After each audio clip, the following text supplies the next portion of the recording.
What's going on, guys, and welcome back to another video. So today on Monday, April 22nd, we've gotten a bunch of class tuning that was just posted a little bit earlier. Some pretty big changes for some hybrid classes that could be boosting their DPS by quite a bit. And to be honest, this is not all that's coming. Within the next few weeks, we're going to be getting a little bit more class tuning here and there. So without further ado, let's dive into these changes that are going live tomorrow with scheduled maintenance. Alright guys, so these changes are going live on Tuesday, April 23rd, and let's start off by taking a look at Druid. For Druids, we have the Natural Weapons talent now increases all damage done by Druids in Season of Discovery instead of just physical damage, so that's really nice. That's going to be affecting balanced Druids as well. The Gale Winds rune now reduces the mana cost of Hurricane by 60%, and Swiftmend no longer consumes a rejuvenation or regrowth effect on the target when used, with some developer notes stating, please note that it does still require rejuve or regrowth to be on the target to be used. As for Paladins, we've got some pretty big changes here. Seal of Righteousness damage now can be critical hits, Sacred Shield's duration is extended to 60 seconds up from 30 seconds, Crusader Strike now has gained an additional effect, where Crusader Strike now refreshes all the judgment effects active on the target to a 30-second remaining duration. And then the biggest part here that's changed is Seal of Martyrdom can now twist with other seals, including Seal of Command. So we're going to have seal twisting Paladins in Season of Discovery, with some developer notes stating, seal twisting was an interesting emergent effect that became popular during the original Burning Crusade, that utilized the slower server messaging system used in earlier versions of WoW to slightly extend the duration of the Paladin's active seal for a short time whenever a seal was cast. This effectively allowed Paladins to momentarily gain the benefit of two seals at once if they timed the application of a new seal to line up perfectly just before their weapon swing. This is something we would have considered a bug at the time, but for many players it became a popular feature of the class, allowing skilled players to increase their output with precision gameplay. We recreated this playstyle in Burning Crusade Classic, and since then it's been a popular request in other versions of original WoW, including Season of Discovery.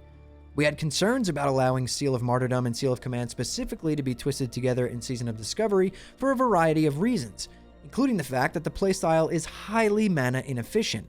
It largely requires add-ons such as a weapon swing timer to function properly, and twisting can be unintuitive for less experienced players.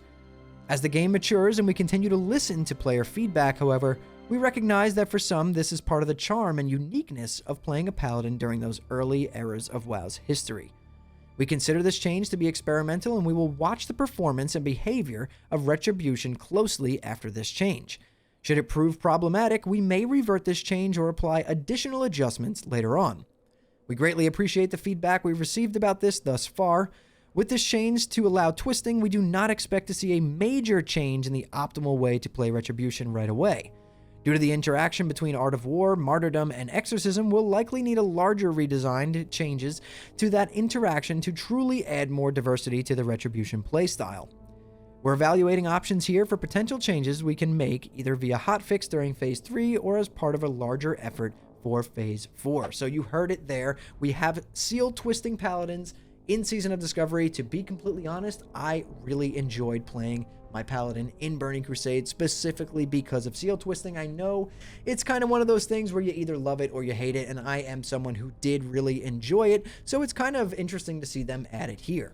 As for our Shadow Priest out there, Shadow Form now increases all damage done by 25% up from 15%, so a straight up 10% buff to Shadow Priest damage. For Rogues, looks like they're trying to bring back Sword Rogues here because Saber Slash Bleeds now stack up to 5 times. Saber Slash Bleed now also increases the impact damage done by Sinister Strike and Saber Slash by 15% per stack for the Rogue who applied the bleed. So that means for 5 stacks on there, you're hitting 75% harder with Saber Slash or Sinister Strike. And then additionally, Saber Slash Bleed now deals 3% of the rogue's attack power in damage per tick. It was 5%, so a bit of a nerf there, but that 75% increase to your initial damage when using Saber Slash is going to be pretty nice, and you're allowing it to stack up to 5 times. So it is a pretty big DPS increase overall. For Shamans, Mental Dexterity now only triggers from dealing damage with Storm Strike and Lava Lash, and it now lasts 30 seconds, and it was 10 seconds before. Burn now increases Flame Shock's damage by 100% and Flame Shock dot duration by 6 seconds and causes Flame Shock to strike up to 5 targets, up from 3. With some developer notes stating, we've received a lot of feedback about the overall usability of Mental Dexterity, particularly for Elemental Shamans. This ability was not intended to be used by Elemental, so the adjustments we've made are to help ensure its usage is a bit more enhancement-centric. To compensate, we've increased the output and usability of the Burn rune with a slight quality of life improvement in the form of a Flame Shock duration increase, which allows 2 Lava Burst casts to be used within a single Flame Shock duration. This is likely not going to be enough to overall bring Elemental up to the level we want, so we intend to continue to make other tactical adjustments in future class adjustment updates as needed. And then at the end of the post, it says, in the weeks to come, we're carefully planning for more adjustments to Hunters, Mages, Shamans, and Warlocks in future updates. We really appreciate the feedback we've received since the start of Phase 3 and look forward to sharing more about our next round of adjustments with you soon. Now, it's really important to note here, guys, that these changes were already set in stone before Agron put out the tweet last week asking for feedback. He has tweeted since then stating that exact thing. Hey, these changes were already in the works. This is not from the feedback he collected last week, so keep in mind they are still evaluating that and going to be making adjustments accordingly. But all in all, not bad for some class updates today. I'm pretty excited about the Seal Twisting Paladin, and honestly, the DPS increase to Shadow Priest. I've been wanting to kind of roll one myself, so maybe I'll go ahead and give it a try. But if you guys enjoyed this video, hit that like button. It really does help me out. Subscribe to the channel. Turn on those post notifications so you don't miss the next time I post a video. And if you guys want to join an awesome Discord community full of like-minded people who all enjoy geeking out over Season of Discovery and Classic WoW in general, then I'll drop a link to the Discord in the description below. And if you guys want to hang out with me live, I do stream on Twitch at twitch.tv/hammerdance. Link below as well. Go drop me a follow on there. I go live Monday through Friday at 8 p.m. Eastern Time. But anyways, guys, thank you all so much for watching and listening in. I'll see you all in the next one.